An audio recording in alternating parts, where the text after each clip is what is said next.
We're here with Barb Goss. She's an author. She's working with Barb26 Publishing. And we're going to talk mostly about her series, Heroes of Haze. Hi, Barb. Hi, How are you doing? I'm doing really good. Good. We were just chatting beforehand. And I kind of want to start with this, but you have another book that you just said got a #1 bestseller tag. Yeah, I was really excited. I never think to look when I have a book out. And somebody happened to message me and tell me, and I said, oh, wow. I never go back and look. Well, let's go ahead and talk about that. And, people can keep keep buying that and keep it on the list. That was, I think you've got so many, I got 57 books now. It was Cody's Cure. And what that is, it's a series I'm leading called Hers to Redeem. And it's kind of different than anything that's out there right now because it's about a man who, for some reason, it depends on the author, he's in his shell and he just has pulled away from the world, whether it was guilt or something he happened to him. And this woman determined to fall in love with him and bring him out of it. And it's really selling well, the series. Well, fantastic. How many books are in the series? Oh my gosh, I don't know. They just keep adding. They just keep, when they see how successful it is, they just keep adding on. But I'd say there's about 30 of them. Okay, well, that's a strong start. Yeah, I know some of these series, they go 60, 70 plus. It's kind of unreal. For a year already, so Okay. I don't like to put them on sale or anything till they're up for quite a while. Mm-hmm. That'll help the ones coming in behind, because people will read the series and like them. I mean, there's nothing more mysterious than a fallen man. You think? A man who's really been down as far as he can go and happens to be good looking, and that helps. Yeah, oh, I get that. So these are all kind of redemption stories then? Yes, they are. They exactly what they are. Okay. Well, congratulations on that. And we get the religion in there too a little bit. We don't do strong religious themes, but there's always that underlying message. Mm-hmm. Gotcha. Well, tell us a little bit about how you started writing. How long have you been doing this? Do I have to tell? You don't have to. We could move on. I started in 1988. I bought myself an electric typewriter. I became a Christian and I asked God, what can I do for you? And I've always been an avid reader. I've always had a book. Since I was in fourth grade, I had a book in my lap. And I always wished I could see my name on the cover of a book. And back then they were all the hard covers, Yeah. And so when I became a Christian, I started writing and kind of for fun. And I had a church mate who wanted to read them. So she would come over just about every night knocking on my door. Do you have another chapter? Do you have another chapter? I said, no, I think I might have something here. So I scrapped that one because it wasn't historical, and I like historical. Mm-hmm. So I started the historical one and named it Storm's Heart. And I sent it to every Christian publisher that was out there, and they all came back looking like they weren't even touched. They're perfect paper. The paper wasn't crinkled. Like they all got pink slips. Mm. I didn't know you had to go through any special, And so I was about ready to give up, and it was a really good story. An Indian was going to be in contest for a will for a farm with this regular girl, and it was a good story. And I got at the time I belonged to a Christian writers group in Titusville, Florida, where I got some helpful tips in writing because I never took it in school. I never even went to college. So she gave me some tips, and she would look over my work and give me, pointers and that. And so they were going to have a big convention. And they invited me to it. And it cost money to go there, and for it was 4 days. And I stole from the credit. I borrowed from the credit union where I worked, and I went and I told my family. I said, "This is it. If this is nothing, then I'm not gonna. I know that I'm supposed to be doing something else." Ah, okay. So I went there, and 3 publishers. Here, first of all, you have to hear the story. I flew on an airplane They lost my luggage. So Ugh. here I was in Orlando, Florida, and I had to stay in the same clothes for 3 days. Ooh. I happen to have white pants on, and the kind that gives you creases where you sit. Yeah. Yeah. And I was just so, and everybody heard about it, and I felt bad about it. And some people made some suggestions of where the Kmart was, and so finally, after 2 days, let's keep the story in line. So everybody knew me, and I stood out because Yeah. they lost my luggage. And every meal you got to sit with a different publisher. And 3 of them asked if they could read my book. And what they do is they speed read at night up in their hotel room. Hmm. And 3 of them offered for my book. Wow. My book won first prize for first chapter. I had to go up there on the stage in the 3-day close and accept my award. And I have a picture of that. I have a picture of that where I'm holding my hands down so you can't see the creases. Yeah. And that's how I started. And I always was a Grace Livingston Hill fan, so I took the publisher that was doing all her books, which is Fleming Revell. I don't know if you've ever heard of them. They're out of business now. They sold out to Baker Bookhouse. And so I work with both those publishing companies, and I published 4 books. And I liked it, except for it takes a long time because we had to mail. Back then, you had to mail the manuscripts back and forth. Sure. To be edited and whatever. And they didn't like my Indians talking halted English at all. And I said, well, I can't have them talking like a professor. This is 800. Well, yeah.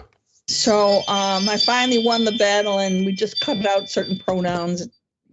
came to it. See, I don't like people telling me what I can write and what I can't write. Well, that's interesting because, I mean, you need to have an editor and you need to have a little bit of direction there. But at the same time, you're proud of what you write and you have a certain way of doing it. And there's reasons for why you do it. Yeah.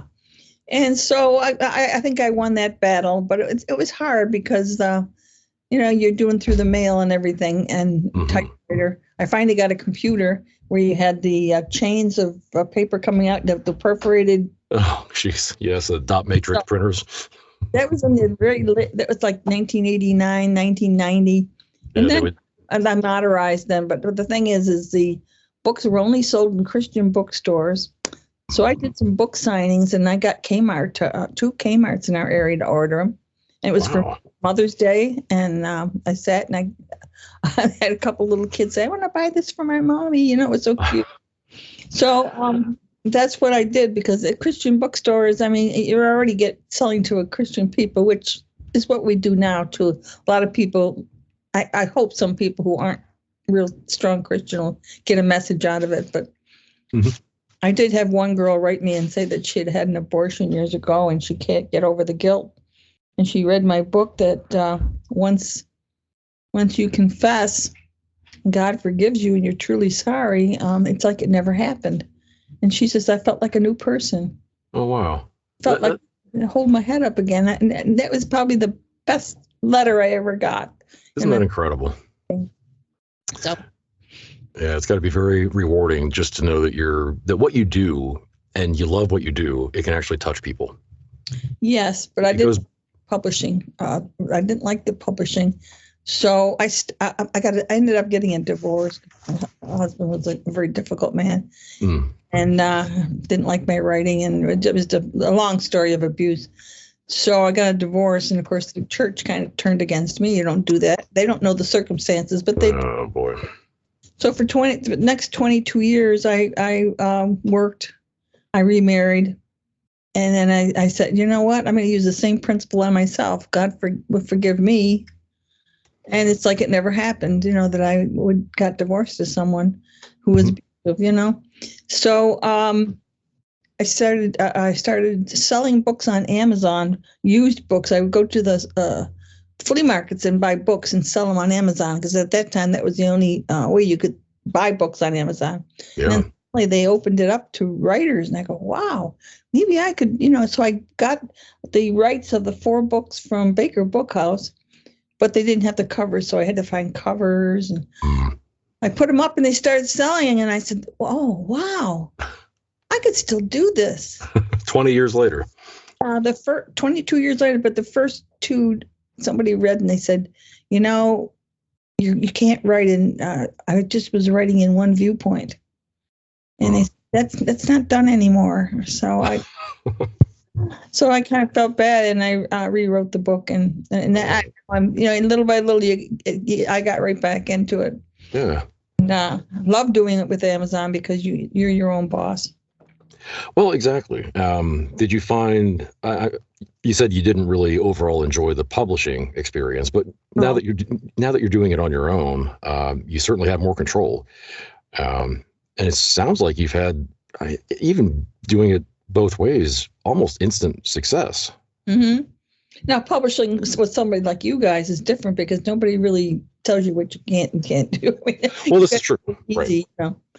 And you kind of just want, and it doesn't take days and days and days through mail. And it was just, I didn't care for it. Yeah. Well, let's go into detail about the Heroes of Hayes series. Tell us a little bit about this one. Heroes of Hayes started out as a regular Christian romance, but something strange happens when I'm writing. It just takes off by itself. The characters just take off.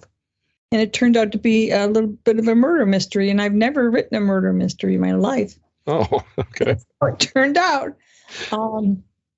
There's a sheriff in town, and he has a sister, and they live together.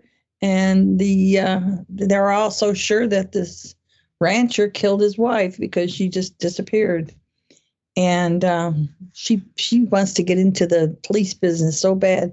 So she said, talk to her brother into let me get a job there as a housekeeper, and I'll find out. We'll get him. I'll find what I need to find him guilty. Of course, she falls in love with him, and of course, I'm not going to say any more. No, don't spoil the whole thing. But in love with them, and she doesn't know, is he the killer or isn't he the killer? Oh, that's interesting. Wow. And then it's got a real surprise ending of who did it. Okay. It's funny because I have never in my life even thought of writing a mystery. The book's just, you pray before you begin, and they just they go wherever they go. Well, so what were you doing? Writing a different kind of story, and all of a sudden you wrote that someone died? And I have never done a mystery before in my life, and I didn't know at the time who did it. That's fascinating. But so this series has been. You said it was a little bit older. When did you publish these? Oh boy, I started back publishing on around 2020, at the end of 2015 and beginning of 2016. Mm-hmm. I think when you go to the page that gives you when it was published, I think it was 2017. Okay. Yeah, so they've been out several years. I don't know, but okay. It's still a very good story and still sells out there. Well, that's great. It sounds really interesting. A unique take on it. It's the promotion that is getting so hard because the field is so full of good writers right now that, how do you stand out? Really? And that's kind of the good and the bad about self-publishing, I think, is that, pretty much anyone can do it, and you don't really know who's good or not. It's all opinion, but yeah, there's a lot of competition out there, and you have to really try to stand out. The best thing that's worked for me is a following. I make friends with my writers are all my friends, and they're such sweet people. They will, they just send you messages and stuff, and you send them back.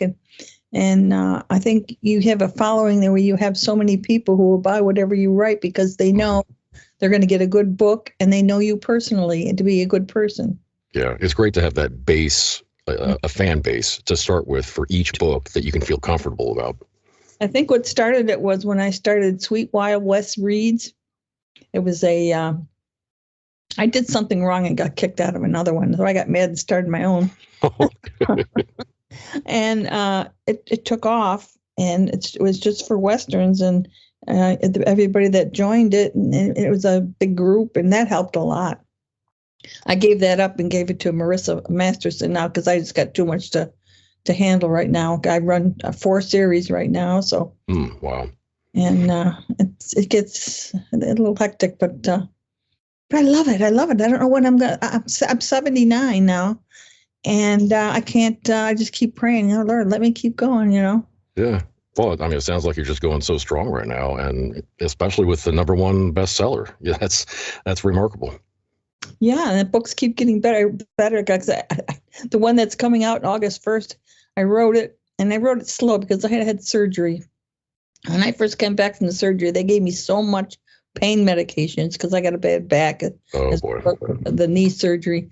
They said, we're going to give you a little extra stuff. Well, I don't remember the whole first week I was in the hospital. I don't remember anything. And when I came back, I couldn't type.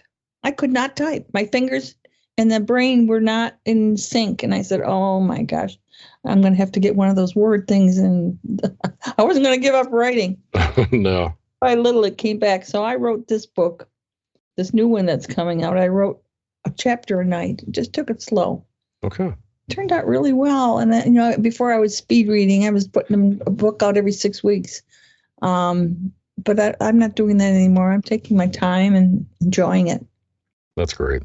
I love to hear that. Well, Barb, where can we find you then? Tell us where we can go to get your books and more information. Well, Rick Barr has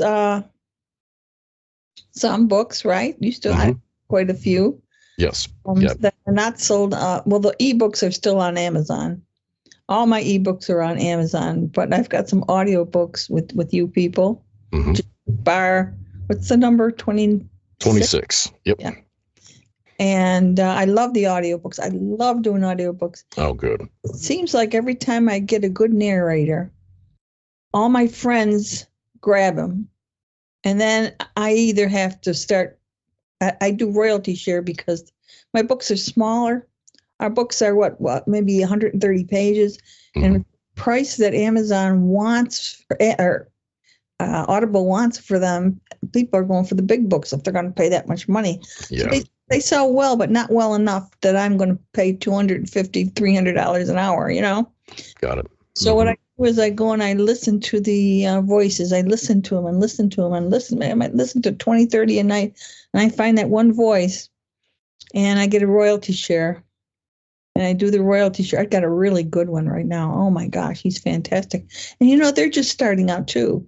And after they get going, of course, they're going to go to, they're not going to do royalty share anymore. So I'll look for another new one, Yeah, that's a good point. I can't really pay that kind of money because the audiobooks now, if my books were 400 pages, it would be worth the money they charge for them.